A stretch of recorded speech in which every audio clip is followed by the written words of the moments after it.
incredible progress and collaborative effort that defines our entire DSI Africa spirit.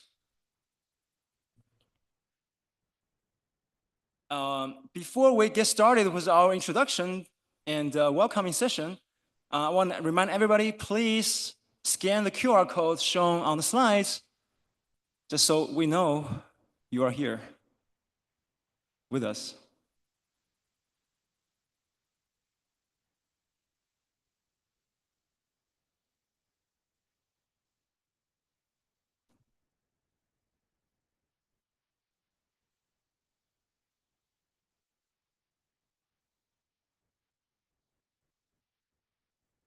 And also announcement for the agenda for the welcome session. I think we just got notice that the VC of University of Mauritius, she has a last minute cancellation. She won't be here with us. All right, I hope you have all scanned the QR code here. Okay.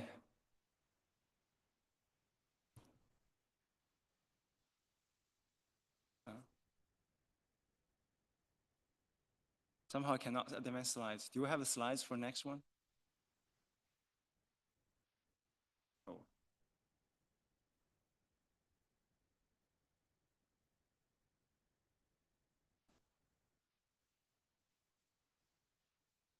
Some technical challenges here.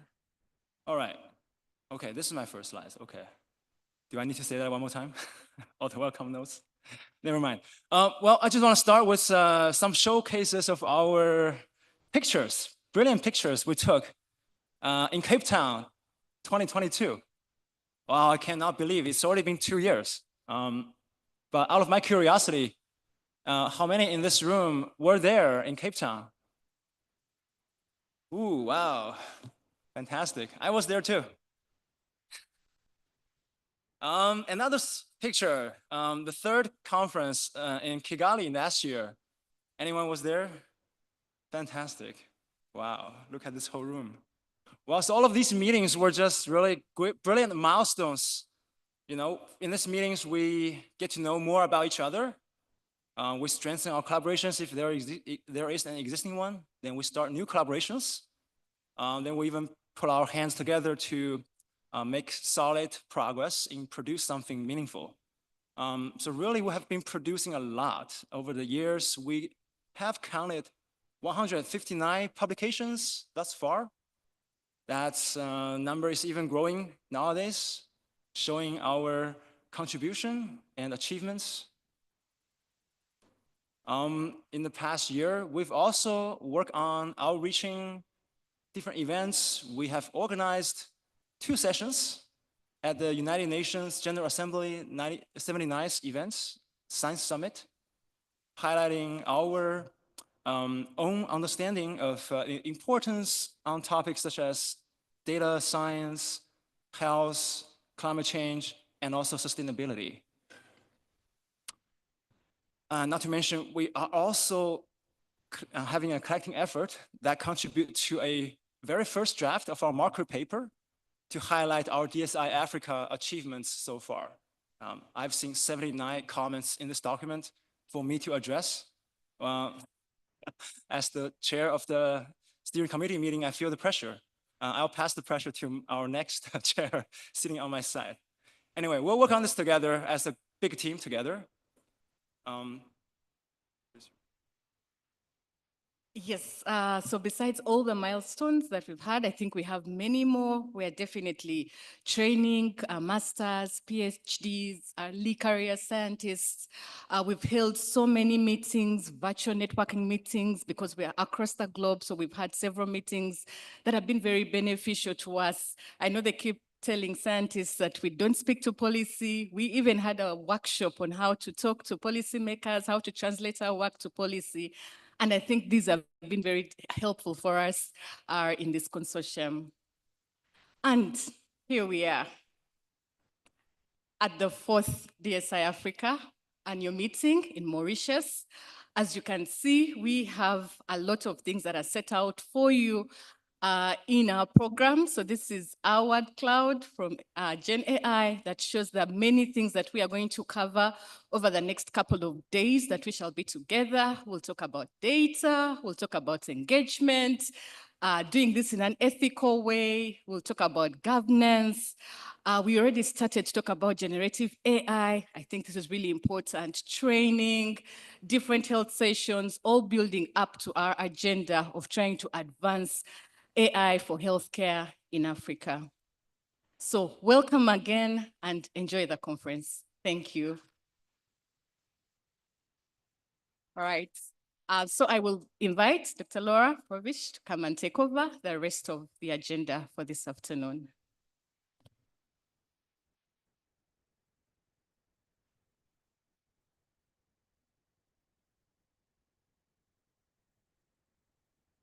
Good afternoon, everyone, and thank you, Chenping and Joyce, for kicking us off with inspiring notes.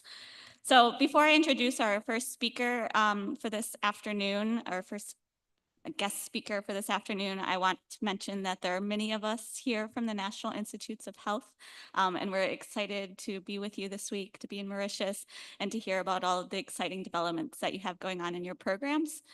We have members from 10 different NIH institutes and centers, including the Fogarty International Center, where I work, the National Institute of Biomedical Imaging and Bioengineering, Institute of Mental Health, the National Library of Medicine, Institute of Allergy and Infectious Diseases, Institute of Dental and Craniofacial Research, Institute of Environmental Health Sciences, the Human Genome Research Institute, Institute for Heart, Lung, and Blood, and the Institute for Neurological Disorders and Stroke.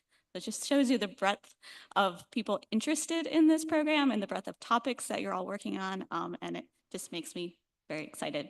So everyone from NIH, if you could just stand for a moment so people can see who you are and who to come talk to later in the meeting if you're interested in speaking with any of these folks.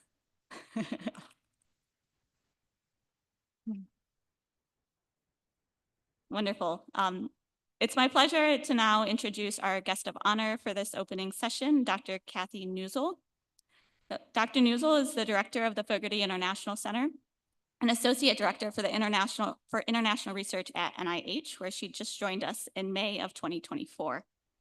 Dr. Newsel's research has been instrumental in implementing vaccines against the most common causes of disability and death in populations around the world. Prior to leading Fogarty, Dr. Newsel served as a professor in vaccinology at the University of Maryland College of Medicine, as well as their director of the Center for Vaccine Development and Global Health, amongst many other academic positions.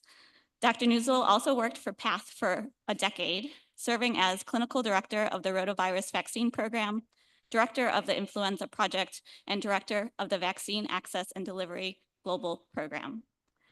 She has authored or co-authored more than 340 scientific publications and has more than 2 decades of experience in vaccine policy. So, Dr. Newsel, thank you for joining us today. The floor is yours.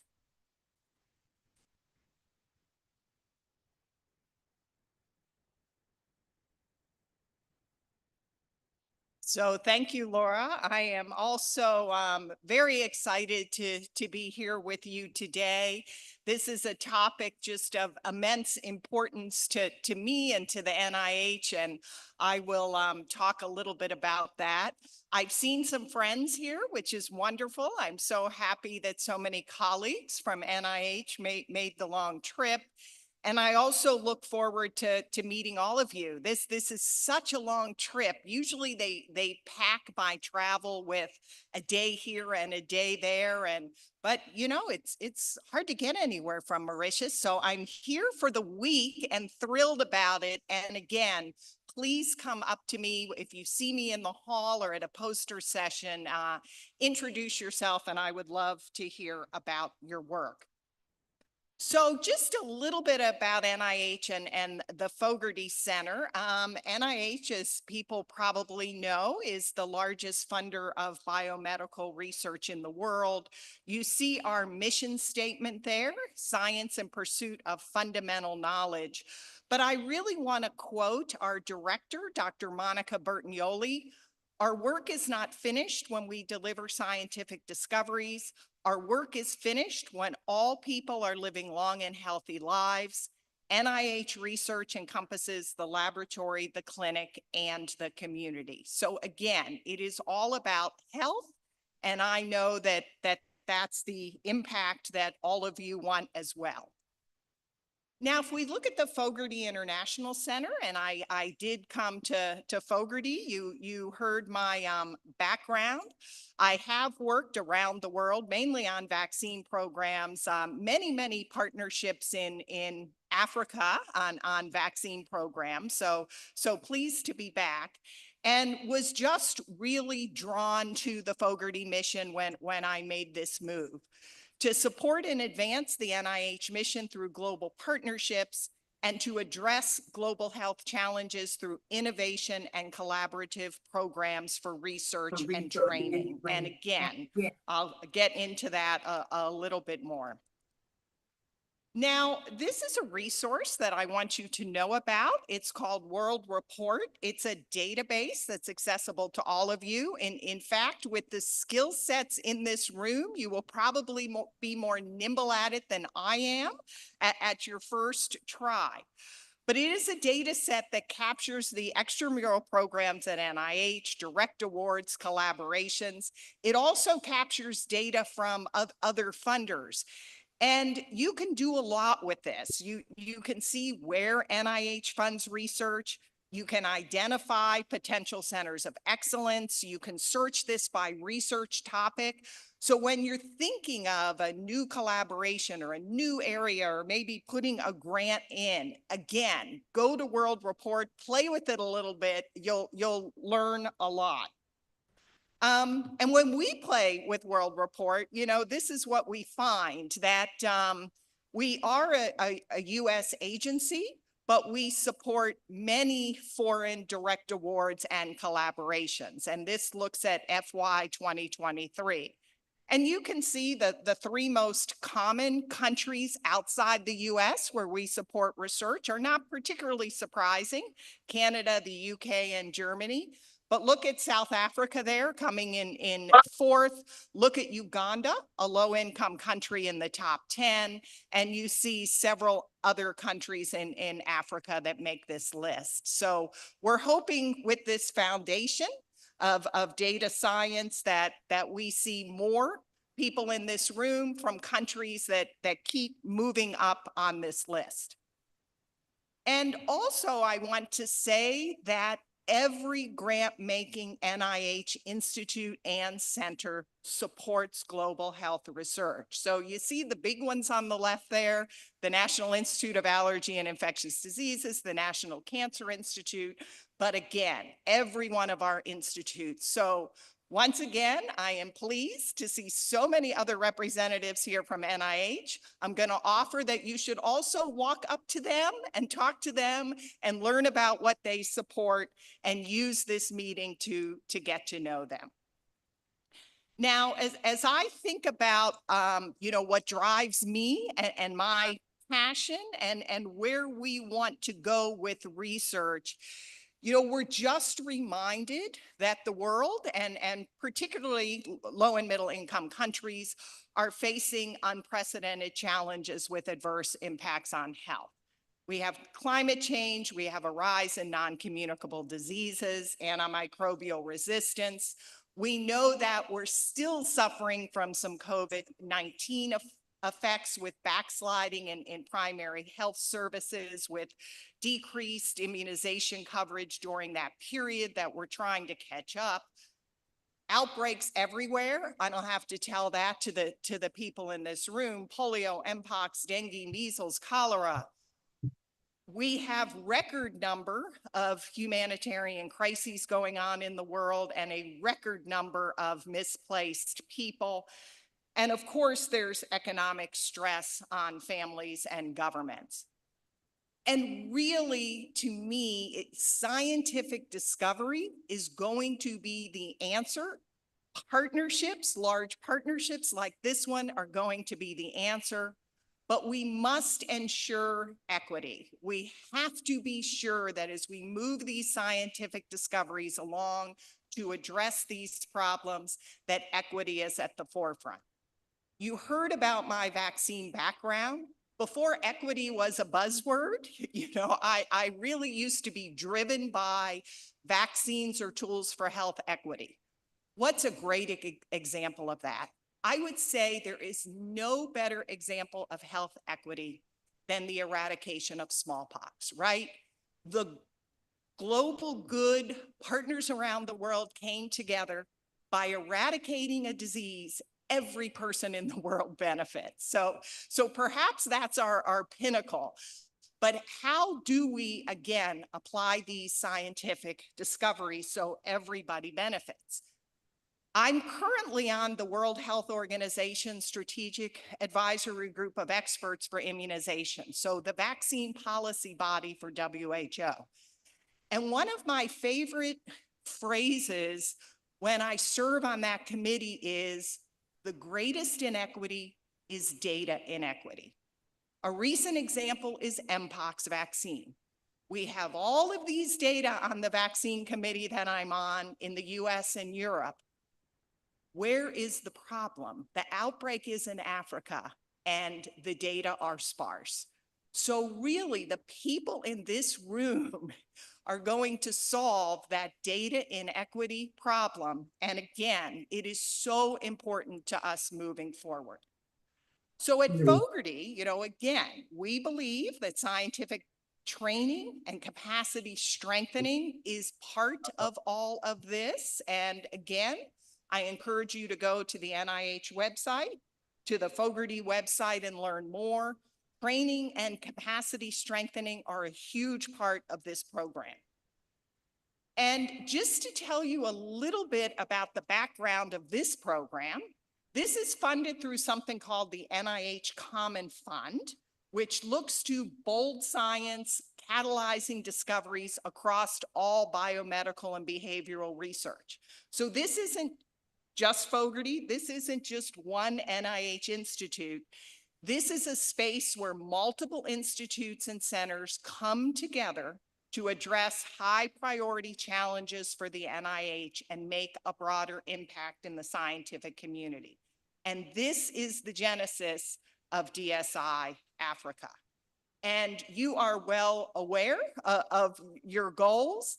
The motivation here from the NIH side is a coordinated effort to connect disparate groups in health data science and innovation, including multi-sectoral partnerships that could have an impact on significant health challenges in Africa. And again, while this is an NIH effort, we know there are many, many, many partnerships as part of this, and that is the goal. I believe we have representatives from Wellcome here as well, do we? As another funder in the space. Now, again, you've already heard, so thank you, Laura. I won't repeat all of the NIH institutes that are involved here, but know, as you see there, that this really is a diverse, collaborative effort across NIH. And, here are your 5 initiatives. I probably know the least of anyone in this room about this. So again, I am committed and really excited about learning as much as I can in the next few days. And as someone who has worked a lot in Africa, again, in partnership with many countries, Laura, you've heard me say this before, I am always so impressed when I see this map. This is unbelievable that there are 22 African countries involved in this effort, and your reach across the continent is really quite impressive. And, some of the stage 1 accomplishments here from the NIH perspective, you've applied data science approaches to develop new solutions. You've developed new data science and digital health innovations, leveraged new scientific advances in synthetic data generation to overcome barriers to data sharing. Very important, another example, some of those outbreaks that I mentioned. Develop new African institutional capacity to store, manage, and analyze data. And I won't go through all of these. The publications were already mentioned, really impressive. The education, the advanced degree programs at 8 African institutions and the number of students that was trained. And again, really that partnership and collaboration model, which is a foundation of this project. And, you know, this is the impact that we hope to have. And when I speak at the director level at NIH and to our counselors, you know, these are the slides that I'm showing them as well. This is what this project is doing. And this is where we hope to be with this project as it matures. So really, you know, we consider DSI Africa to be a terrific model. It's made unique and important contributions to NIH's portfolio and to the research landscape in Africa. You are applying data science approaches. I started by saying just how many challenging problems there are in the world to address these critical health problems and to advance these solutions. Really impressed with the research training programs. And then I do want to stress that the multi-sectoral and multidisciplinary partnerships are key, and African leadership is key. And this will contribute to the relevance of these programs, and it will also contribute to the sustainability of these programs. So I wish you a very productive and successful meeting. And again, I look forward to interacting with many of you in the days ahead. Thank you.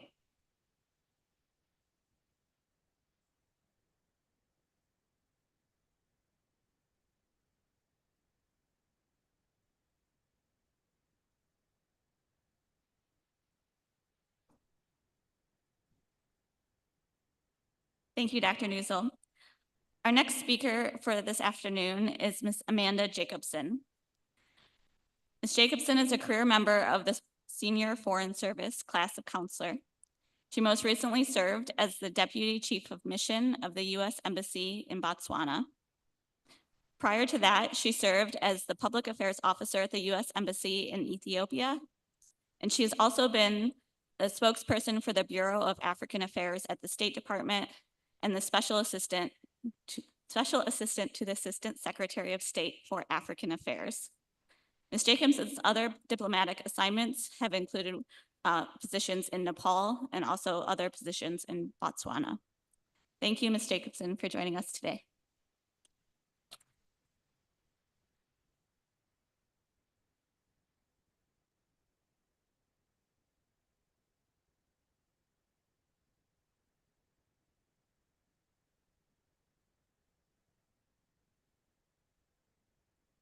Good afternoon, everybody. Chen Feng Xiang and Joyce Nakatumba Nabende, Chair and Co-Chair of the DSI Africa Steering Committee, Dr. Kathy Newsel, Director of the Fogarty International Center at the National Institutes of Health, Dr. Lamalani Nelly Manzini, South African High Commissioner, Professor Sanjeev Sobhi, Vice Chancellor of the University of Mauritius, Professor Hinaye Mamode Khan, Dean of Faculty of Information, Communication, and Digital Technologies. Distinguished guests, good afternoon. My name is Amanda Jacobson. I'm recently arrived in Mauritius to fill in for Ambassador Jardine for a short time as Charge d'Affaires at the U.S. Embassy. And I'm pleased to join you today to open the 4th meeting of the DSI Africa Consortium, which is sponsored by the U.S. Institutes of Health. In 2021, NIH launched the Harnessing Data Science for Health Discovery and Innovation in Africa program to spur new health discoveries and innovation in Africa through data science. This transformative project seeks innovative uses of data to improve health outcomes. It is essential to recognize the significant strides made by the DSI Africa initiative, which contributes to the development of expertise among African scientists and to establish networks of African investigators. The vision of DSI Africa is to create and support a robust Pan-African network of data scientists and technologies that will use advanced data science skills to transform health. The US government is a proud partner of the University of Mauritius. The NIH has been working with the University of Mauritius on several projects involving bioinformatics, genome sequencing, and breast cancer research since 2013. The University of Mauritius organized and participated in training sessions on the development and use of bioinformatics, tools, and resources. Staff and students attended meetings and workshops on bioinformatics for genomic studies and health. University of Mauritius members were also involved in several projects setting up databases, developing tools and other resources for African researchers, human genome analysis, and understanding the genetics of human diseases. In addition, the El-Wazi project aims to develop an open data science gateways for the DSI Africa Consortium. The NIH and the University of Mauritius are currently working on further projects to assess genomic diversity in Africa. This work is significant and necessary as we continue to expand and strengthen our bilateral partnership with Mauritius. One of our primary objectives is to foster cooperation and collaboration in global health, research, and education. During the pandemic, the United States was among the largest donors of personal protective equipment and vaccines to Mauritius. In 2021, we helped coordinate the donation of a total of 387,270 doses of Pfizer vaccines to Mauritius. And in September 2023, the US government, in partnership with COVAX, donated 51,840 doses of the Pfizer bivalent COVID-19 vaccine to the people of Mauritius. As US Ambassador Jardine said at that moment, this donation is part of the United States' comprehensive approach to ending the pandemic, mitigating COVID-19's harm to people and societies, and strengthening global recovery and readiness for future pandemic threats. In recent years, the United States has been active in promoting bioscience research in Mauritius, including through the NIH, the US Agency for International Development, and also through the private sector. The US biotechnology company Charles River Laboratories is one of the largest sources of foreign direct investment in Mauritius, and in this sector plays a critical role in developing the biotechnology sector for clinical research. In September 2024, the US Embassy hosted the Public Health Emergencies, Humanitarian Assistance, and Disaster Response Workshop in Mauritius, which equipped health sector administrators and managers with the skills and knowledge necessary to respond effectively to public health emergencies and disasters, particularly in the critical first 2 weeks following a disaster. We have accomplished a lot together, and the US Embassy looks forward to doing even more with our partners in Mauritius. Thank you to all the NIH and US government officials for being here, and I look forward to the rest of the program. Thank you so much.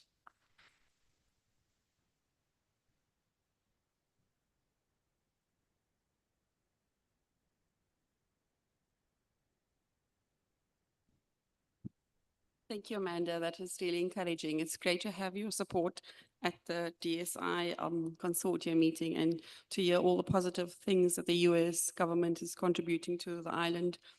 And now I have the great pleasure of introducing Associate Professor Malaika Modi Khan.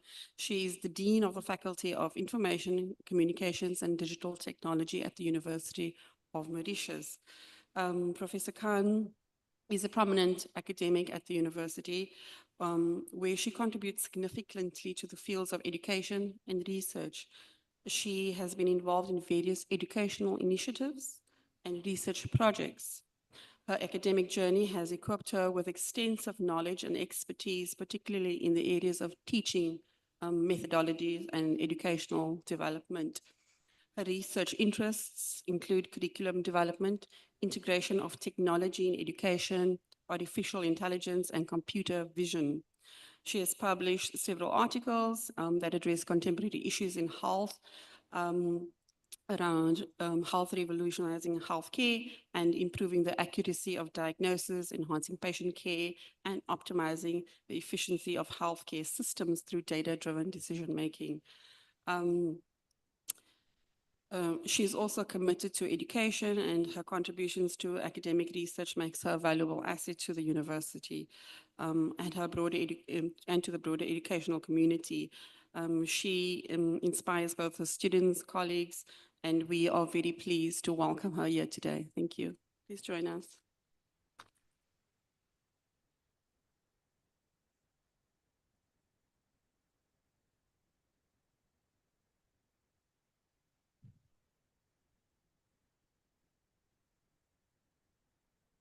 Thank you, Michelle. The chair of DSI Africa Committee, Chen Fenziong, the co-chair of the DSI Africa Steering Committee, Joyce Nakatumba Nabende, Dr. Kathleen Newsel, director of the Fogarty International Center, representative of the ambassador, Amanda Jacobson, representative from Mauritius and all African countries, ladies and gentlemen, good afternoon. First of all, I would like to thank you for inviting me to the 4th DSI Africa Consortium meeting. It is a great honor for me to be in your midst today as the Dean of the Faculty of Information, Communication and Digital Technologies, University of Mauritius, which in fact is among the 7 faculties that we have at the University of Mauritius. In fact, the Faculty of IT was created in 2017, which was previously only a department under the Faculty of Engineering at the University of Mauritius. The faculty has progressed a lot over the 7 years, and we are a key player in producing the human capital to feed the ever-growing demand of the IT industry. We have various collaborations in terms of working on national and international projects, organizing and attending seminars, workshops, and conferences, and then co-supervision of PhD students, co-authoring publications, visiting professors, and mounting courses with industry, among others. At the Faculty of Information, Communication, and Digital Technologies, we offer a diverse range of programs that cater for the evolving demands of the digital age. Our curriculum is designed to prepare students for the challenges and opportunities in the field of technology and digital communication. I'm pleased today to share insights on 2 programs that we offer at the faculty, namely BSc Data Science and MSc Artificial Intelligence, among all the programs that we offer at the faculty. Data science is a rapidly growing and interdisciplinary field that consists of extracting knowledge and insight from data to help understand a problem and to make decisions. To do this, the data scientists must master a large number of domains ranging from mathematics to computing, while having a broad knowledge in order to propose the best possible models and to be able to interpret results in the most efficient way. Data scientists should be able to develop algorithms to process data, visualize and analyze them by either using conventional statistical tools or techniques such as machine learning. There is an ever-growing demand for data professionals in both private and public sectors as the amount of data generated grows and modern technologies such as Internet of Things, big data, cloud computing become the most prevalent. To cater for this, we offer the BSc Data Science. In fact, the BSc Data Science is a 3-year program, which is a dual degree program run jointly by the University of Mauritius and CY Paris-Seine, France. The objective of this degree is to enable the training of data scientists on a wide spectrum of knowledge in different domains. The program, in fact, consists of introductory courses in mathematics, in statistics, and physics to ensure that students are imparted with the knowledge and analytical skills required to transform data into intelligence. Level 1 and Level 2 module cover the fundamental topics in mathematics and computing. They also deal with technical aspects in the field. The module have been designed to impart students with a wide range of skills, as well as the aptitude to deal with the ever-growing field. Level 3 modules or specialized modules which cater for innovation in the field.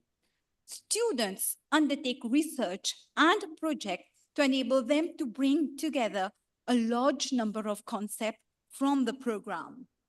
Since 2020, we have registered more than 100 students on the data science program. So far, 20 of them have been graduated and are already in job. As mentioned, we also have the Masters in Artificial Intelligence.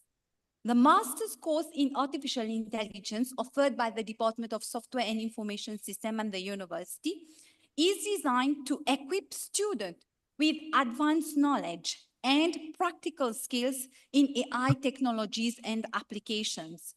This program dwells in areas such as machine learning, deep learning, neural network, and cognitive computing, along with their applications in various sectors like the health, finance, and agriculture. The curriculum is structured to provide a blend of theoretical learning and hands-on experience, enabling students to tackle real-world problems using AI. The course also emphasizes ethical consideration and the social impact of AI technology, preparing the graduates to be thoughtful leaders in the field. With a focus on innovation and research, the program encourages students to engage in projects and dissertation that contribute the global advancement of artificial intelligence. The master's course, that is the artificial intelligence at the university, is of strategic importance to the country, fostering the development of high-level expertise in emerging technologies critical for national growth. Recognizing its significance, we have the HRDC in Mauritius, that is the Human Resource Development Council, who has funded some batches of students, underscoring a commitment to build a skilled workforce that can drive innovation and competitiveness in the country. This funding initiative not only alleviates financial barrier for aspiring AI professionals, but also aligns with the Mauritius broader economic goal to become a hub for technology and innovation in the region. The support from HRDC highlights the national priority of integrating advanced digital skills across industries, which is crucial for enhancing services, optimizing business processes, and solve complex challenges through AI-driven solutions. Note that these courses are offered on a blended mode. The program is started in 2020. We have reached the 7th batch. 181 students have enrolled on this program so far. 59 students have already graduated. At the Faculty of Information Communication and Digital Technologies, significant research in machine learning and deep learning is being conducted, focusing on sectors such as health, agriculture, and natural language processing. In health, researchers are developing predictive models that improve diagnostic accuracy and patient outcome using the data from local and regional medical facilities to tailor solutions to specific health profile. We are also working on medical images, namely on endoscopic images, MRI images, and fundus images, among others. Local medical practitioners are also on board for some of our funded projects. Just to name a few, we are working on gastrointestinal problem, kidney problem, diabetic retinopathy, and breast cancer. On the other side, in agriculture, machine learning algorithms are being employed to enhance crop yield prediction and pest management system, crucial for the island's food security and agricultural productivity. Additionally, in the realms of natural language processing, the faculty is making strides in creating more inclusive technology by developing tools that can understand and generate our local language, that is Creole Mauricien, bridging the communication gaps and ensuring the digital advancement benefit for the entire community. This breadth of research not only advances the theoretical aspect of AI, but also drive practical, local relevant applications that address key national challenges. In terms of infrastructure, the faculty is equipped with a lab, a specialized lab, the AI and Data Analytics Lab, which serve as a central hub for our computing facilities, supporting intensive research and teaching activities in the data science and artificial intelligence. This facility provides students and researchers to access high-performance computing resources necessary for complex data analysis and model training. Additionally, recognizing the evolving need of modern computational tasks, we are progressively integrating cloud technology in our infrastructure. This move towards the cloud technology not only enhances our capability to handle larger data sets, but more sophisticated algorithms, but also provide greater flexibility and scalability in research and educational activities. This strategic enhancement ensure that our faculty remain at the forefront of technological advancement and continues to provide cutting-edge learning and research opportunity. I hope that this meeting will provide a platform for participants from Mauritius and all African countries to get opportunities for further communication, exchange ideas, and initiate collaborative research. It will provide an excellent opportunity for regional participants to connect, network, and discuss how to develop innovative ideas and feasible solutions that will address the growing needs of technology. Ladies and gentlemen, you have some days filled ahead with discussion, discoveries, and shared knowledge. I encourage all of you to take full advantage of these opportunities, ask questions, exchange ideas, and build connections that can transform our approaches and our work. I will end on this note. To move forward with research and knowledge is to embrace curiosity, perseverance, and innovation. It is about questioning the unknown, seeking solution, and building upon the foundation of what we already know. Progress comes from collaboration, learning from failures, and relentless commitment to growth. Each step forward, no matter how small, bring us closer to new discoveries and deeper understanding. Thank you.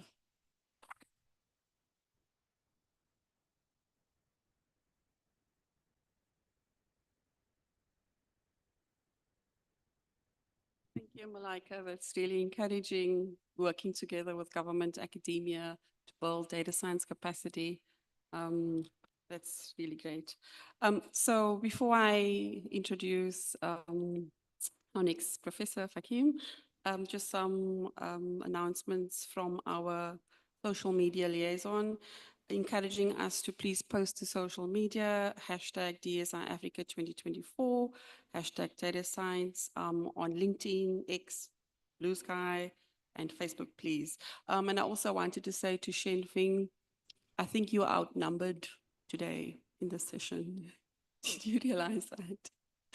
So, okay, so also another great pleasure to introduce Professor Yasmina Shafuli Fakim. And we go a long way as well through H3 Africa.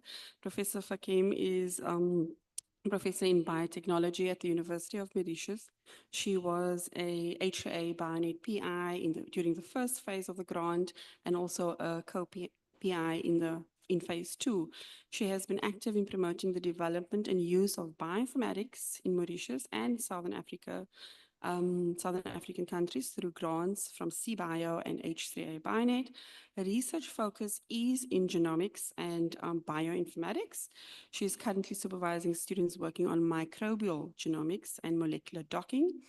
She is also part of the H3 Africa Genomics Analysis Working Group and has particular interest in gene and genome evolution.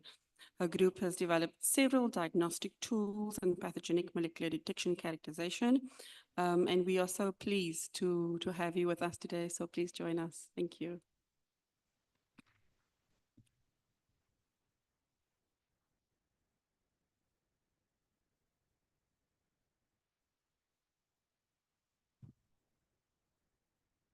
Thank you, Michelle. The chair and co-chair of the DSI Africa Steering Committee, Chen Feng Xiong, and Joyce Nakatumba Nabende, Dr.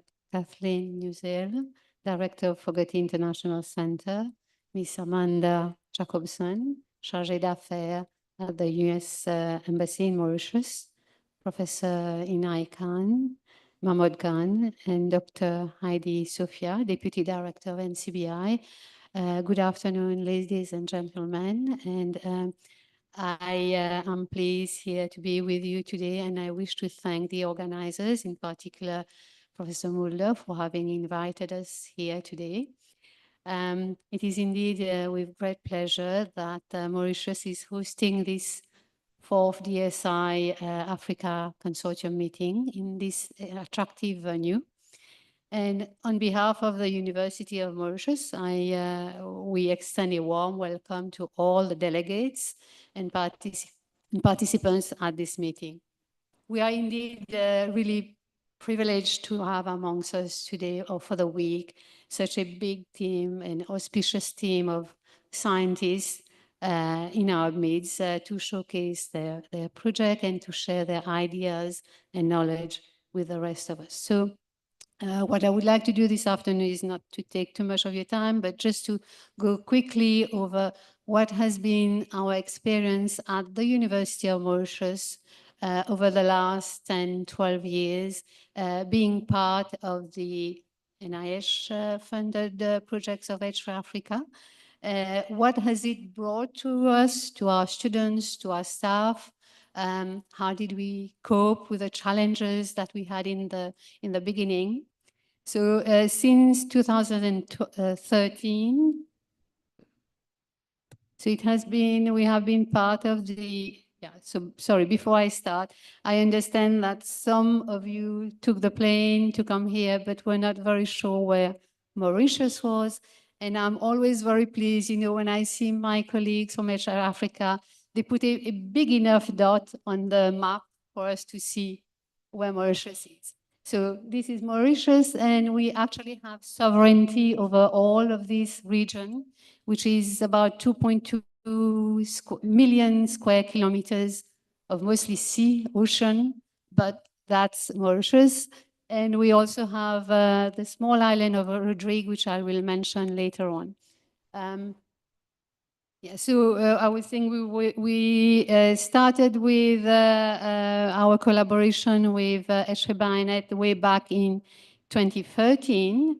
And we had a lot of challenges because many of us at the university, we wanted to do bioinformatics, but we had no resources, no trained personnel, no data, nothing to analyze. We had maybe just one server and about a small team of very keen, motivated scientists in several faculties who really wanted to bring a change and move forward in this direction.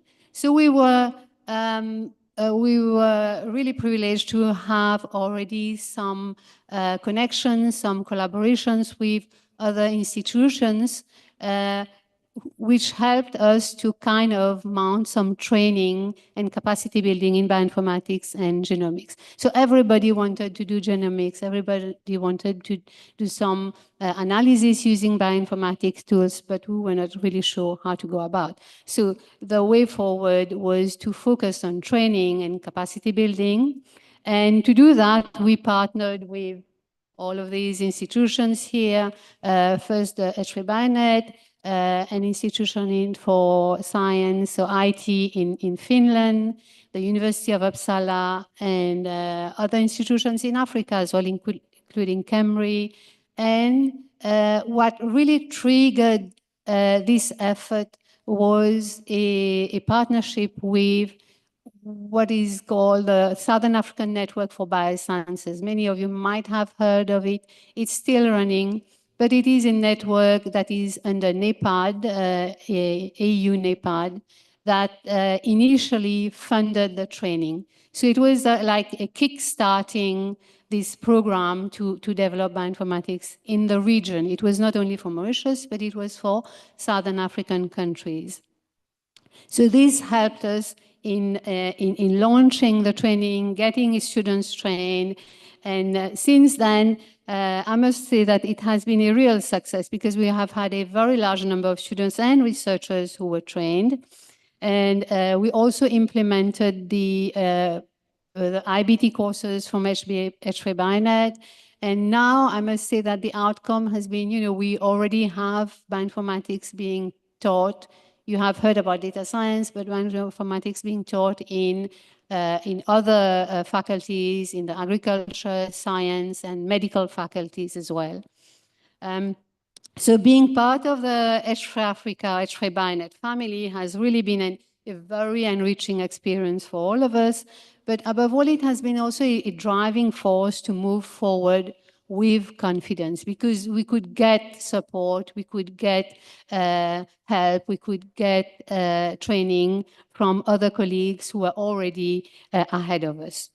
So it has taken the University of Mauritius, really to higher levels in terms of scientific research, training, and above all, it has enabled us to engage in new projects in the genetics of health in Mauritius. So I must admit, so what you see here are some of the earlier workshops that were held. So we chose the topics based on the then interest of scientists and researchers.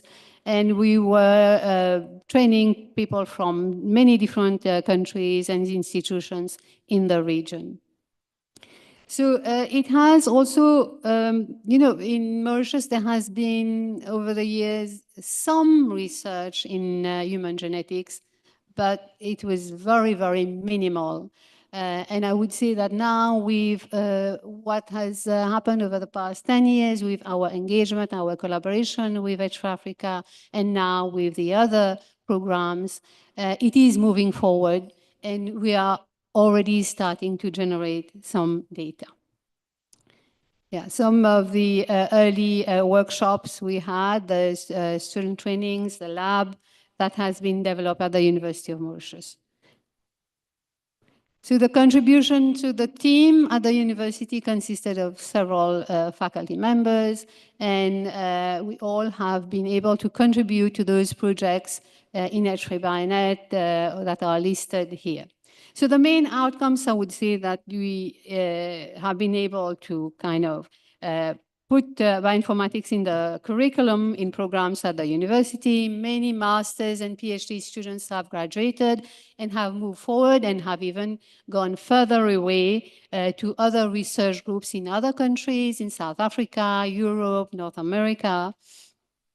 And above all, we've found that we have been part of international teams and we're working in synergy across Africa. So we work closely, of course, with UCT, with other institutions in North Africa, with the new projects that are on.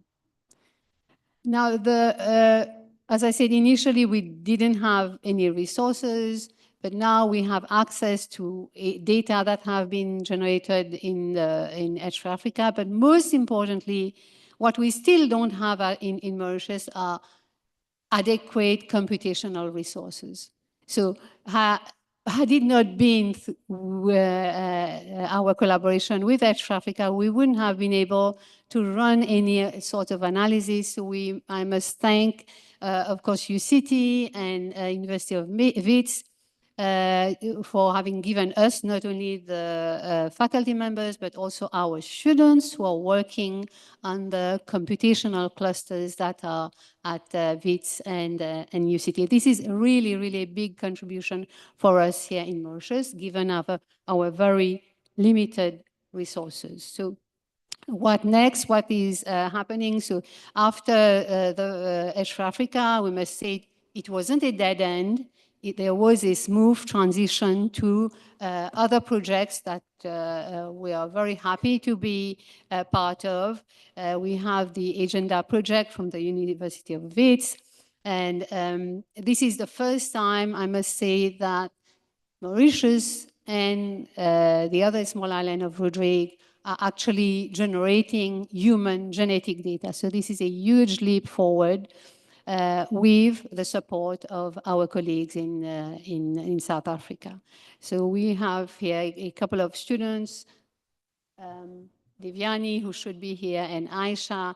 Both of them are young students who have registered for their masters and PhDs, and they are going to work on the agenda data. We have other colleagues, Professor Bechu, who is on the DSI Africa Eloisi project, and you probably also know the AfriGenD Data Hub, formerly known as AGDH project, which is also a new project to support the resources that have already been developed across Africa. So the genetic diversity in Mauritius is slightly different from what we see in other African countries because it's a result of, I wouldn't say, a result of visits from people from other countries who came and left, others stayed on, others have developed the island. And finally, in 1968, we got the independence from Great Britain, but the impact of this history is still on, of course, as you can see in the demographics. This is why we're really looking forward to the data that we're going to get. We're going to start analyzing soon from the Agenda project. So lastly, I just want to mention the island of Rodrigues. So Rodrigues is another small island, not far from here. It's about less than 500,000 people. Again, the demographics is slightly different. It's mostly African origin and admixed population. And we have this project that has been, that was started and with the student Clara Louis, and we're in collaboration with Neil Hansard of the NSGRI. So it's really, really a novelty of a project in this small island where there is a significant incidence of cancer, particularly breast cancer. So we're setting up a database, a cancer database for Rodrigue, but also, most importantly, generating new data from whole genome sequences to be able to get variant profiling for the population there. So we are really excited about this new development. So finally, I just want to say, that like everywhere else in Africa, our higher education is really having to go through a transformative restructuring due to the very, very limited resources that we have. But we need to produce, graduates with skills and competencies. We've heard from the dean that a lot is happening in her faculty as far as data science is concerned. So there are high demands, there are shortage of resources, putting pressure on the higher education systems to revisit our approach, our strategies to teaching and learning. But universities, as we know them, are really, they are good drivers of economic growth, of social progress. They have a critical role in poverty reduction and in improving health outcomes. So I just want to finish off with Oh, sorry, I forgot this one. Yeah, just a list of other international collaborations that kind of came off after Edge for Africa. We have many of our colleagues working with other consortia, such as the Africa Biogenome, the MadCap Consortium, Africa CDC, PulseNet Africa, and SEC Africa. So again, I want to take this opportunity to thank the funders, first of all, NIH Wellcome Trust, but also of those who implemented the projects, UCT, WITS, and the University of Mauritius. The team at UCT has always been very, very productive. Thank you, Nikki. Thank you, Sumia. But also to our university senior management, who has always been very supportive in whatever we were trying to do. So just a last note on, recently there was the African Universities Day, and the Secretary General of the AAU mentioned this statement whereby, institutions will need to build collaborations, partnerships. We need these for, to further knowledge exchange, experience sharing, and so on. And I would say this is exactly what Edge for Africa has done, what DSI is doing, what AGDH is doing, and the other projects that are ongoing. Thank you very much.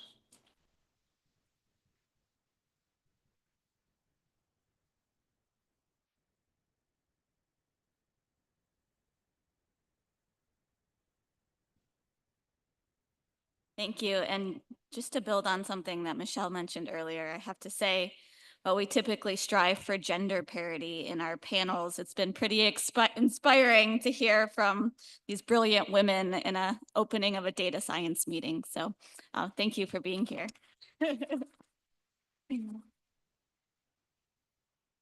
So continuing with that trend, our next speaker is Dr. Heidi Sophia.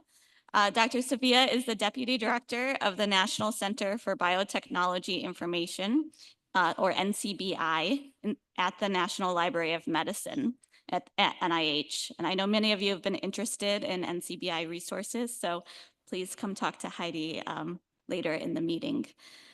At NCBI, she supports efforts to provide public access to biomedical and genomic information resources for a global community, building on data standards and robust engineering as a foundation for interoperability. Previously, she was at the National Human Genome Research Institute, where she managed an informatics portfolio focused on data sharing with security and privacy, including cryptographic and other methods to balance risk, benefit, and data sovereignty in sharing of genomics and health data. So thank you for being with us, Dr. Sophia.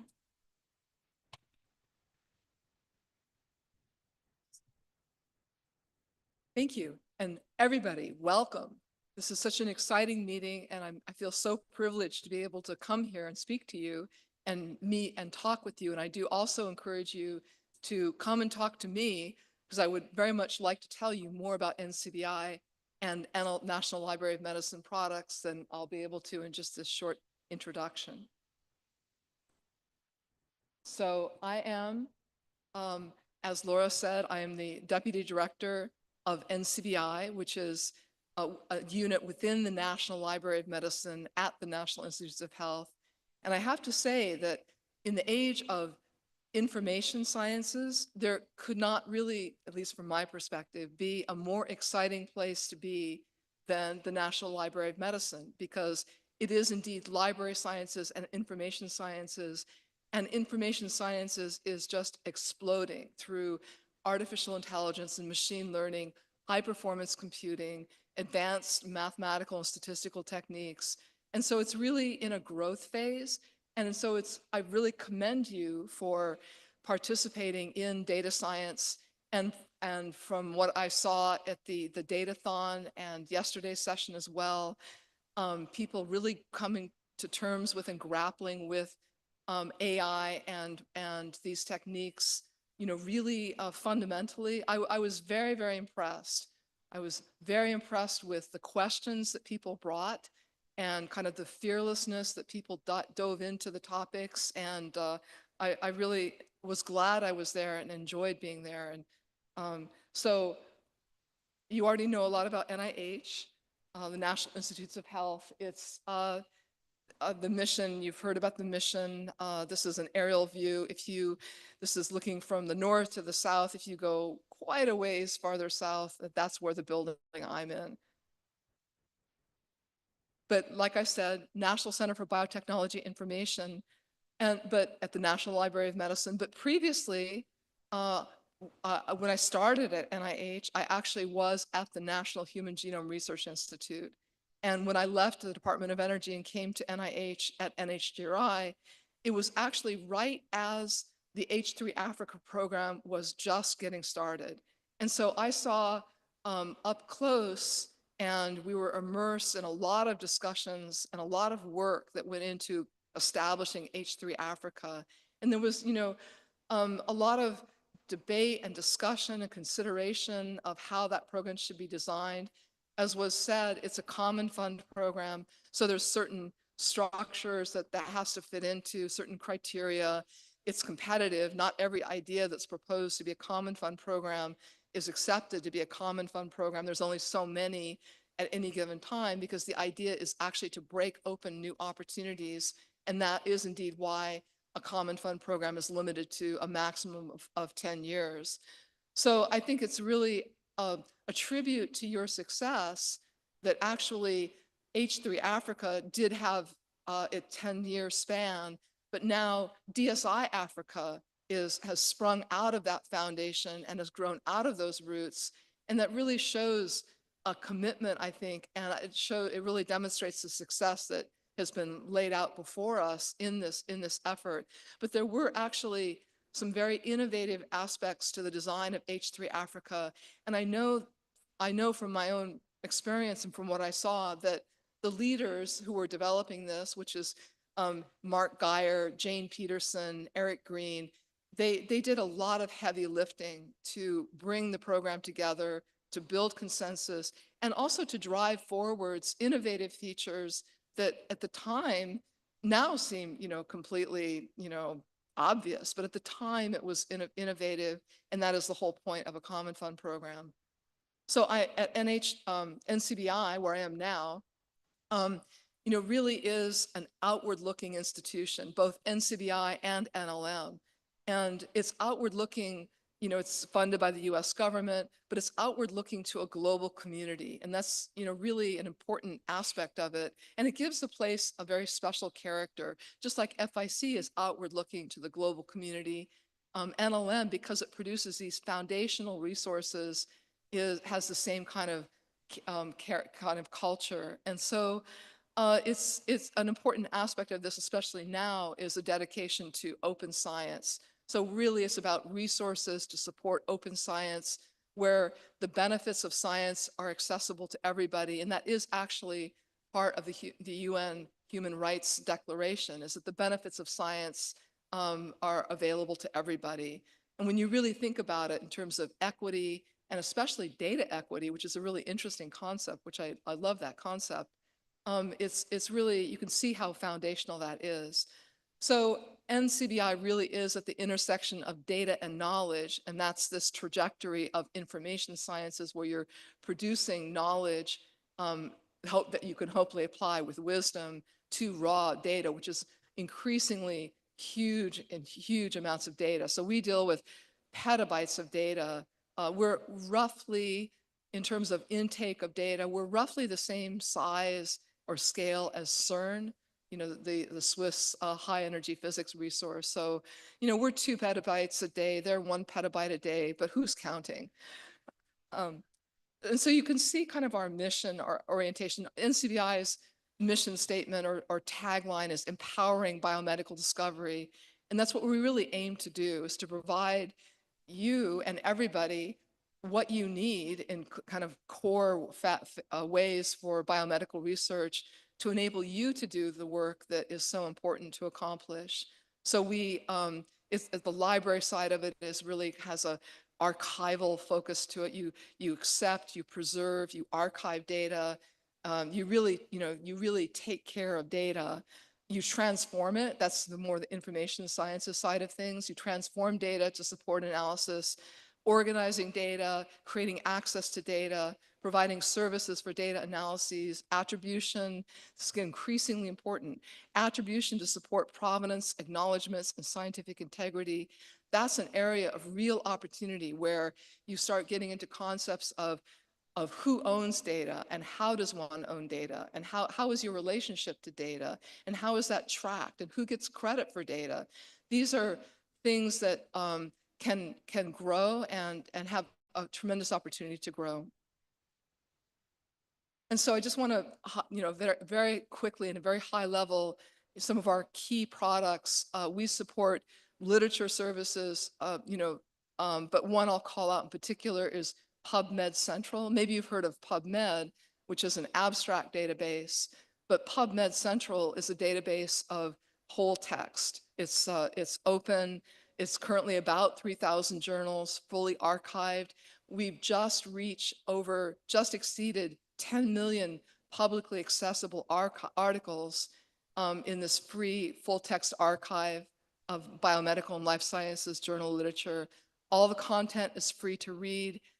It's permanent access to all content, keeping up with technology changes. And then it's engineered. So it's interoperable. So there's cross references of different sorts. PubMed Central content is integrated with other resources. And I hope it's obvious that this is a key resource, a key foundational resource for lots of efforts in AI, in generating large language models. This is something that gets incorporated and built into and transformed into all many different kinds of AI approaches. But the foundation of NCBI really is this biomedical data types.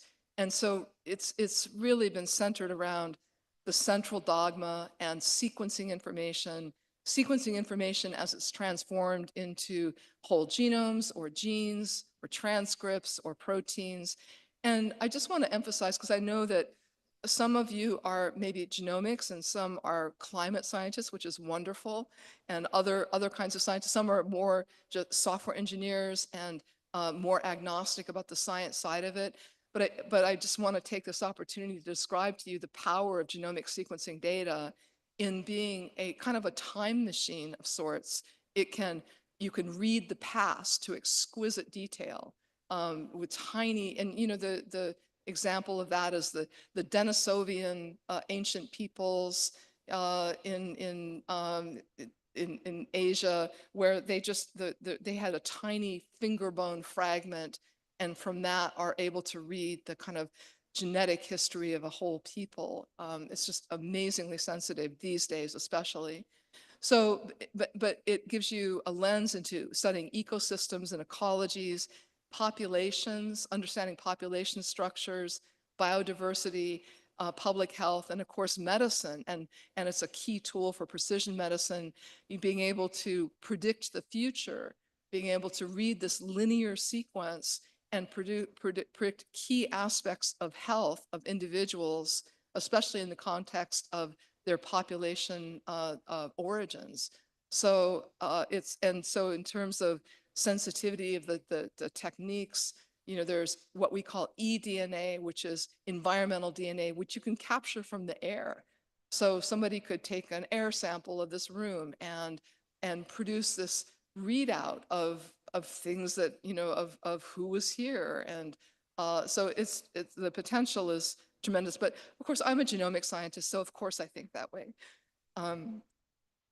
But in addition to literature and sequence and biomolecular resources, NCBI also creates tools. And so one of the most recent that's been produced is a comparative genomics resource that really tries to support the researcher in understanding, using comparative genomics to derive biological solutions. And so it tries to support the researcher in that and take away some of the complexities and help in some aspects of the data management through, in particular, a tool called NCBI datasets, which helps you assemble different kinds of data that you need all in one package that is, to kind of present it to you in so that you don't have to go scrape it from this source or that source or that source, and create certain kind of integrations of these data that just really help you along the way. So really, I'm just using this as an example of how NCBI also produces key tools, to support the research. And the most, perhaps well-known one and the long-standing one is the BLAST server, which lets you do high-powered genome comparisons. And so I want to draw a metaphor here, to a metaphor between the literature data and genome sequence data, because it just maybe will help kind of understand a couple of these key resources that I want to talk about, as well as just the basic paradigm of genome sequencing. So if you imagine a text, like The Origin of Species by Darwin, and you take that text and you shred it into tiny little pieces where just little words or fragments of words are on each little piece. And then you take those pieces and you reassemble it into contigs or pieces of text. That is the essence of genome sequencing, where the technology that lets you do this so powerfully and so fast relies on first having to shred the text, but then you're able to put it back together again. And just to kind of illustrate how powerful these technologies have become, the first human genome sequence cost about $3 billion to produce if you add it all up. And now, optimistically, you can do a whole genome sequence between $100 and $1,000 order of magnitude. So, and that's due to the power of the technologies, but they rely on this shredding and reassembly process as kind of the fundamental data flow and workflow paradigm. So I just want to point out that the raw data that's produced that lets you do this is stored at NCBI in what's called the Sequence Read Archive, or what we call SRA. And the analyzed data, the data that's been put back together again into genes and sequences that actually have a biological meaning, that's stored in NCBI resource called GenBank. So just keeping that in mind. Here I want to emphasize the outward-looking nature of NLM. So recently, just last summer, we held a joint NCBI Africa CDC workshop where it was focused on curating genomic sequence data to prepare it for deposition to public data resources. And this was held in Addis Ababa, Ethiopia. And so there were representatives from 20 different African countries. It was co-sponsored by the Africa CDC and NCBI. And the key lessons or takeaways from this workshop were learning how to use these NCBI toolkits so that the data could be formatted so it could actually be submitted to these key genomic resources for sharing, so for other researchers to share, and other researchers to be able to take advantage of the genome sequencing that's been done, all over the world. So here's the same two resources I'm calling out, GenBank and the Sequence Read Archive. And part of the significance of this is that there's a long-standing international collaboration, really from the very beginnings of NCBI and other key genomic players who are early on. It's called the International Nucleotide Sequence Database Collaboration, or INSDC, and it's DDBJ of Japan. It's the European ENA, the European Nucleotide Archive out of EBI. And this partnership has existed for about 30 years. So it's long-standing, and there's data exchange between these partners so that all the data that's public access, open data, is exchanged nightly, and then controlled access data that is more sensitive, like human sequences that are not open, are the metadata is exchanged on a regular basis. And the parties collaborate on terms of data standards and formats and schemas and keep in close collaboration. This has been going on for quite a long time. But now, just recently announced, there's now a real desire to expand this partnership to be much more inclusive, much more globally inclusive. And so there's the opportunity now for other other representatives to join this partnership, first as an associate member, and then depending on the level of commitments, as eventually as full members, just like NCBI, ENA, and DDBJ. And so the part of this is the effort to build equitable systems that help support the effort so that there's global benefit from this sequence information, because there are so many different things that can be done with the sequence information. So if you go to the website down below, if you just Google INSDC and look at the tab for global participation, you can see a description of this opportunity, and you can see what it takes to become an associate member.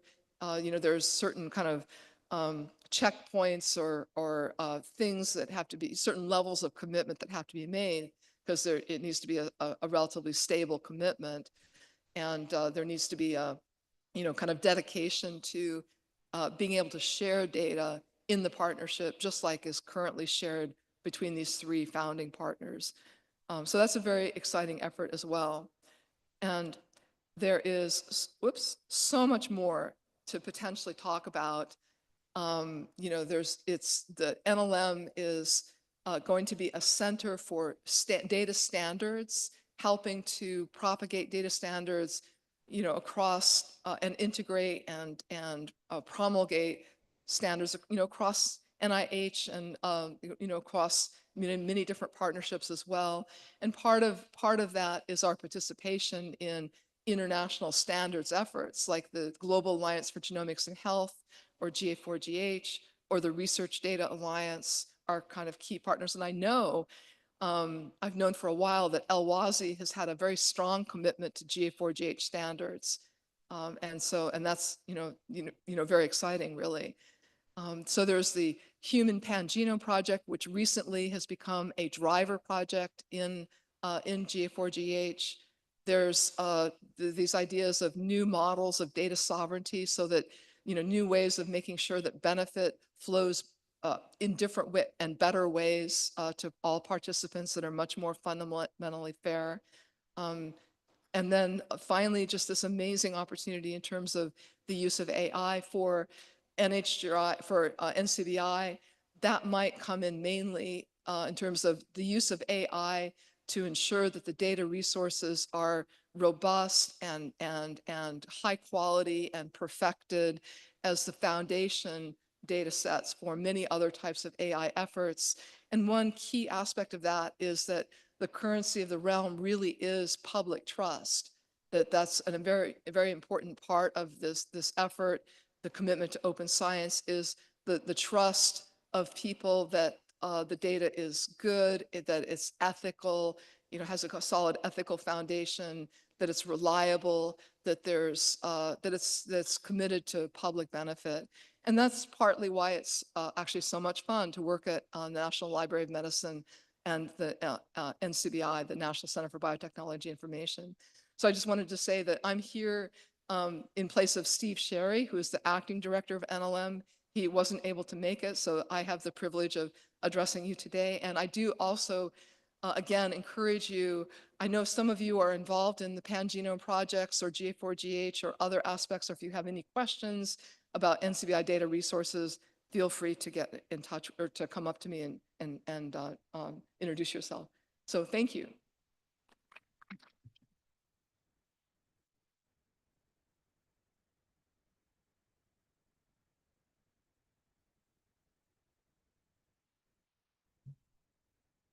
Okay, so our final speakers for this opening session, Nikki and Michelle, if you want to come up, are Professor Nicola Mulder and Dr. Michelle Skelton, both from the University of Cape Town and PIs of the Open Data Science Platform and Coordinating Center. I have to say it's been Really nice to hear about some of the successes from H3 Africa that you all are building on in DSI Africa. And they'll be discussing some highlights from the past year in the consortium.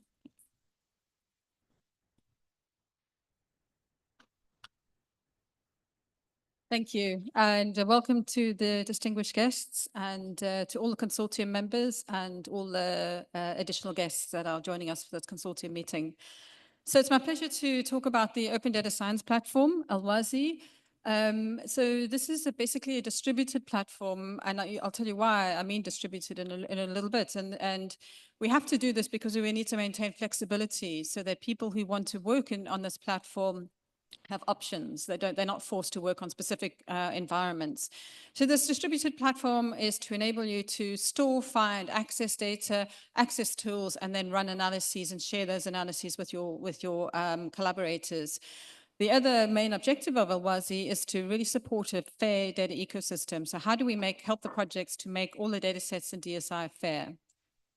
So in terms of storing data, so when I say distributed, this is what I mean. We have data sets that could be stored on AWS, GCP, Azure, on-prem solutions, and all of these have costs associated with them. And not all the projects have necessarily budgeted for all the costing in terms of storage and processing of the data. So we need to bear that in mind. We're also supporting helping data transfers. We need to get data from the source wherever they're located now, to where they're going to be computed on. In terms of finding data, we have worked with all the different research projects to index their metadata, to harmonize it and index it, and make sure it's findable in the DSI Africa catalog. So this is version 2 of the catalog. You'll hear more about it during the consortium meeting, but we now have more than 50 different DSI Africa datasets that are findable in this catalog. Once you've found what data set you want to be able to access that. So we have source data sets from the individual research projects, and these are located in many different places and have their own access requirements. What we've tried to do with the project is help map them to data use ontology terms, so that you can at least identify what can the data sets be used for. And then we have inferential data sets, which are the data sets that are generated from these projects, pulling those source data sets together, applying data science tools, and coming up with new, really valuable data sets. And these are governed by, or should be governed by, what's emerging now as the DSI Africa data sharing policy. From there, we want to be able to, once you found the data sets, you find out where they can be, how they can be accessed. You want to have a handover to the relevant access committee. Once you've been approved, we need to find out where those data sets are and register them so that you can pull them in and compute on them. But again, these might be distributed and are highly likely to be distributed. They're not necessarily sitting in the same place. We also need to provide access to tools. So we have Jupyter notebooks that you can access through the different workspaces. And then we try to put as many of the tools as possible into the Alwazi doc store instance. So we have an Alwazi account and doc store. And we try to containerize all of these. And this is to really push and promote reproducible science. And then the analysis, this can be done through pushing your workflows directly to the compute environments or interactive notebooks, Jupyter notebooks, RStudio, etc. And then the actual analysis can be run again on a distributed environment, depending on where your data are sitting. What we're working on now is federated analysis, because we see in our discussions over 3 years with the projects, we see that the projects have data coming from many different places. Some are sitting in the Department of Health somewhere. Those data sets can't move to a single place in another country. So the last component here is the sharing of results, and we have workspaces through Terra and Gen3 that allow you, once you've done your compute, to actually bring those results in and share them with your collaborators. So what does it mean to use Alwazi? So as I said, it's very distributed, and that's to create the flexibility for you to decide where you want to put your data set, where you want to access your data set, and where you want to compute. But it means, let me just go back so you can see this. The key idea is that the metadata must be searchable in the catalog. So everyone's data set should be in the Alwazi catalog. That's already the first step towards using Alwazi. And what does Alwazi contain? It contains the metadata to give you access to those distributed data sets. The other thing is that these data sets themselves, so that's the metadata, the data sets themselves could be sitting in one of those different compute environments that are supported by Alwazi, accessible from the Gen3 or Terra interfaces. The tools are available in the Jupyter Notebook or the Alwazi doc store. And the computing is done through an Alwazi tool, which could be done through these interfaces or directly on our on-prem solution, which is the LIFU at the moment at the University of Cape Town. We're rolling out the Gen 3 installation to many other different places. So we've got some initially running at Mali and the ACE centers in Uganda and Mali, and hopefully soon at FITS. So the one thing, I keep mentioning this federated analysis, and one of the big progresses we've had this year in the infrastructure working group is actually doing a successful test pilot of running a federated analysis where the data sets didn't have to move. We just had to bring the results in, and then you were able to compute in 3 different sites in Africa, not using the cloud, but you can then expand this to different cloud environments. The data support group has done a lot of engagement with the projects to facilitate kind of 3 different things: the FAIR principles, getting data into the catalog, and data harmonization. So they've established FAIR goals, done verification processes, we've got FAIR maturity models for all the different projects. We've got this metadata harmonization tool that can get the data harmonized to metadata and data, and then get the data into the catalog. There's a call to action. Please, if your data sets are not already in the catalog, please work with us to submit those data sets. They need to be findable. So a lot of this was done through the Data Jamboree, which was run in August this year, where we engaged with the projects. We had 19 out of the 21 projects represented there, and they really kind of got much further through that verification journey. We also want to think about in the future providing access to additional data sets. So you've just heard from Heidi. We know from many of the NIH resources that there's a lot of data sets out there that could be very useful to these consortium members. Reference data sets for pathogens or other organisms. We want to make sure they're findable on Alwazi and provide information on how to access these, including perhaps the All of Us data sets. How do you get access to those? How do you merge them with your own data? Climate data, there's a lot of open climate data. Can we encourage the DSI Africa projects to actually use this data, build it into your models or your existing data sets. So these could be indexed in the catalog, or we can have prompts through the Alwazi website or these Terra interfaces to say, hey, did you know that this data set that's similar to yours is also available, if you want to try and access those. We also want to support the LC and the training projects. So for the training, we have a lot of training resources. So on the right there, you see a set of templates, and this is from our 12 years of H3A Bionet of developing a massive training program. A lot of resources we can provide to the different training projects. We're working with a competency framework with the coordinating center and the rest of the training working group. You can use our Alwazi platform for training. So we've set up Terra instances, Terra workspaces for people who are running training courses. We're helping to make training fair, so sharing training resources, curating them. And we can do the same with the LC outputs. We can make those fair. We can curate them and make them findable and accessible. We've run a number of different training courses. I won't go through all of these. We talked about the Data Jamboree already. Our research data management, we had over 200 people who attended and completed the course across Africa. So the map there shows the different distribution of people. You can see it's not just Africa, it's Asia, Europe. People are attending our courses from all over the place. And we recently ran a Bring Your Own Data reference graph workshop with the Human Pangenome Reference Consortium. And we've got an upcoming Train the Trainer workshop. So how do you access us? You can access us via the website. You can get help via the help desk. So there are many different tickets that you can put in there. And we're finding that our website is actually being used across the world. So the US is a reasonably big user, Europe, Asia, and then obviously pockets of Africa. So our name is out there, and we encourage you to use us. So I'm going to hand over now to Michelle to tell you more about the coordinating center. Thanks. Thanks, Nikki. So I'm standing between everyone and the festivities, right? I'll try to be fast. Let's see. So I think everyone knows that the coordinating center is responsible for the administration, cross communications between the projects across the consortium and the physical management of this consortium meeting. You can see it happening all around you. You have been part of building this agenda, which is quite a mission.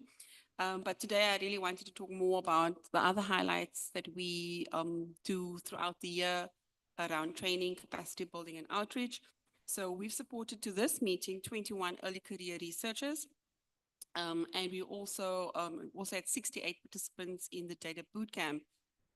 So in an effort as well to encourage the early career researchers to take ownership of some of the events of this meeting. They are hosting their own session, and that's called Nurturing the Next Generation of Data Scientists, and that's happening tomorrow, so please join for that. And they will also have an excursion to the University of Mauritius.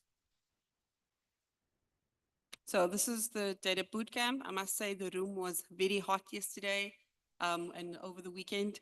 And Skylar and Dr. Judy, as she's warmly known as, had a lot to say during the meeting, during the bootcamp, but it was great. So it got off to a slow start because there were some travel delays, but that didn't really dampen the spirits and the enthusiasm of the various teams. In fact, at the end, they wanted more time to work on the research questions and their models. Yeah, so it's been quite an evolution since the first time we tried to do a data bootcamp. At the first meeting, it was a concept really, and then in Rwanda, the group, the data bootcamp, used the Halsey data set, and they used some code from Skylar, worked on the CVD data, and that was actually quite, folks were really, interested, and it was well attended and was quite productive.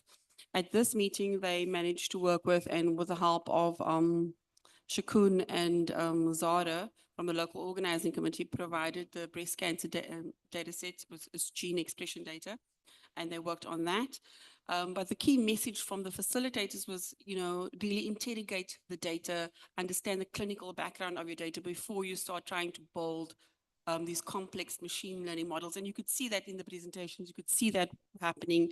As you can see on the slide here, some of the slides presented by the various teams. So I think that there was quite a few people to thank around that: Rolandus, Mir, Gerald, Christine, Skylar, Nigel, Anthony, Judy, Zara, Shakun, and Theo. A great team working on that initiative. So the Coordinating Center also does some other activities supporting and working with the NIH and the American Society of Human Genetics to support travel for early career researchers from LMICs. This happens annually around October, November. So the Coordinating Center tries to get some funding, and we do all the logistics and support that initiative. We also engage local on the continent and grassroots data science communities like the Indaba X. We participated at WITS this year.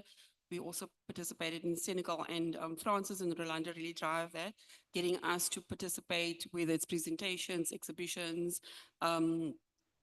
We participated in the AI and Health workshop at both of those meetings. That was really good. And I think at one previous one, Laura as well attended, and Amit. So that's some of the things we do on the continent.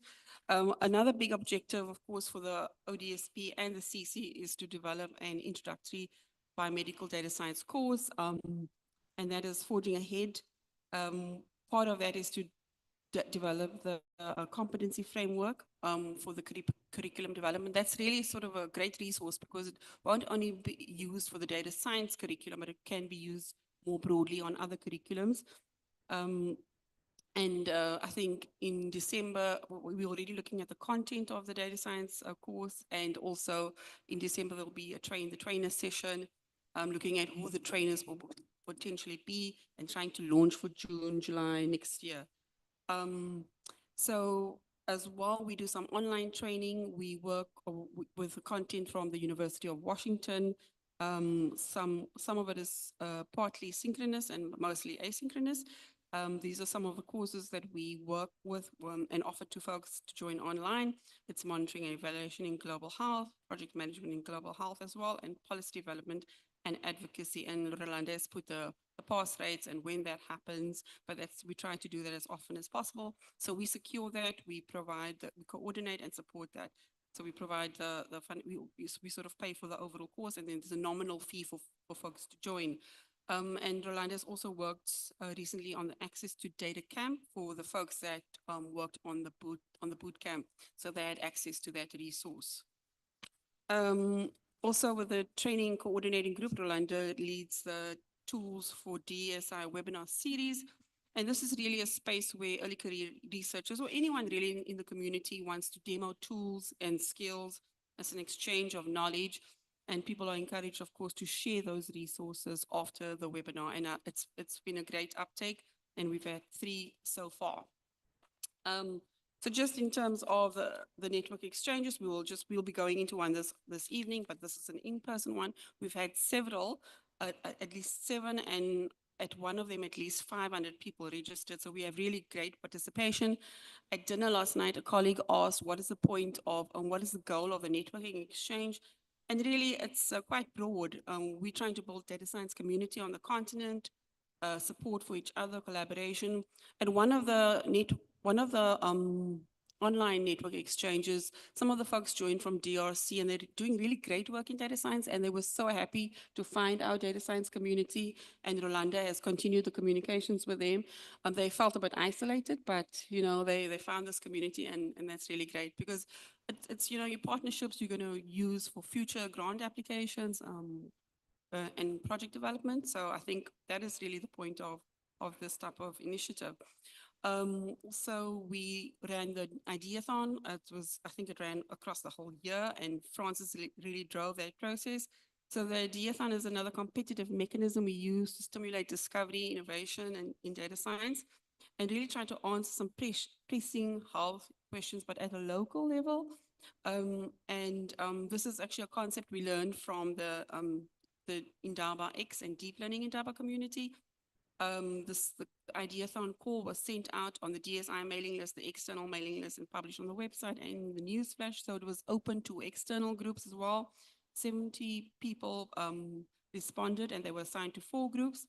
These folks had diverse backgrounds. Some of them are medical doctors, have skills in biostats, computer science. We also managed to get 10 mentors and judges. Some volunteered from the DSI, some of the PIs and working groups. So it was a really great initiative.